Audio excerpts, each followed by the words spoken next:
జై శ్రీమన్నారాయణ. శ్రీ విష్ణు సహస్రనామ స్తోత్రంలో 91, 92 శ్లోక నామార్థాలు తెలుసుకుందాం. ఇవి రెండు కూడా ధనిష్ట నక్షత్రానికి చెందినవి. భారభృత్, భగవంతుడు అనంతుడి రూపంలో భూభారాన్ని భరిస్తాడు. కథితః అంటే కీర్తించబడినవాడు. భగవంతుని వేదాలు కీర్తించాయి. యోగి, జ్ఞానం ద్వారా పొందబడేవాడు. యోగీశః, యోగులకు ప్రభువు.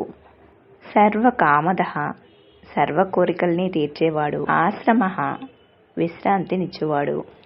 శ్రమణః, శ్రమను కలిగించువాడు.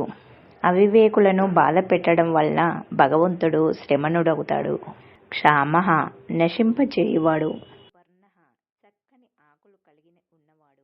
అంటే భగవంతుడు తానే ఒక వృక్షంగా ఆవిర్భవించాడు. ఆ వృక్షానికి సంసారం, దానికి వేదవాక్కులు గొప్ప ఆకులుగా వర్ణించారు. వాయువాహనః, వాయు రూపంలో జీవులలో ప్రాణశక్తిని ప్రవహింపజేసేవాడు. ఇప్పుడు 92వ శ్లోక నామార్థాలు. ధనుర్ధరః, ధనస్సును ధరించినవాడు. రామావతారంలో గొప్ప విల్లును ధరించినవాడు. ధనుర్వేదః, ధనుర్వేద స్వరూపుడు. రామావతారంలో ధనుర్విద్యను పూర్తిగా అభ్యసించినవాడు. దండః అంటే దండన. దండించే వారిలో దండన నేనే అని భగవద్గీతలో చెప్పాడు శ్రీకృష్ణుడు. దమయిత, దండించువాడు. దమః, నిగ్రహం తానే అయి ఉన్నవాడు.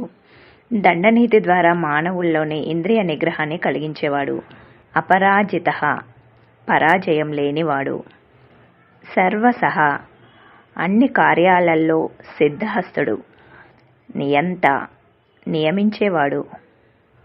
మనుషులందరినీ తమ తమ విధులలో నియమించువాడు. భగవంతుడికి ఏ నియమాలు వర్తించవు. అయమః, మృత్యువు లేనివాడు, కాలాతీతుడు. జై శ్రీమన్నారాయణ. తర్వాత భాగంకి వేచి ఉండండి.